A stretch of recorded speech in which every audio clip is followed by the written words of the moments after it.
دوستو السلام علیکم ورحمۃ اللہ وبرکاتہ۔ ادبی دستک میں عرشی بستوی، آرگنائزر انجمن اصلاح ادب نارائن پور، کشی نگر سے آپ کے روبرو۔ حضرات، عہد حاضر کے اس پرآشوب دور میں جہاں چند تنگ نظر عناصر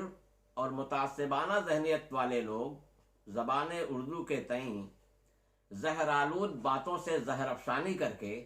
متعصبانہ رنگ دے کر لوگوں کے ذہنوں اور خوشگوار فضا کو مقدر کرنے میں کوشاں ہیں، وہیں محترم مقصود بستوی صاحب جیسا مجاہد اردو رسالوں اور اخبارات کی اشاعت سے لے کر الیکٹرانک میڈیا تک زبان اردو ادب کی جو گراں قدر خدمات انجام دے رہے ہیں وہ قابل تحسین و ستائش ہی نہیں بلکہ قابل قدر بھی ہے۔ ایسے نامساعد حالات میں محبان اردو ادب کی ذمہ داری بنتی ہے کہ بازدید جیسے پر اثر معیاری رسالہ اور جھانسی سے شائع ہونے والے روزانہ انکشاف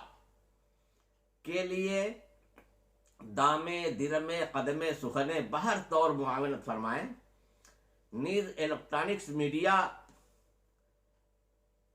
کی اردو تنظیم ادبی دستک کے اس چینل کو سبسکرائب کرتے ہوئے دعا فرمائیں کہ اللہ تبارک و تعالیٰ ان کی ان ادبی کاوشات اور خدمات کو قبول فرمائے۔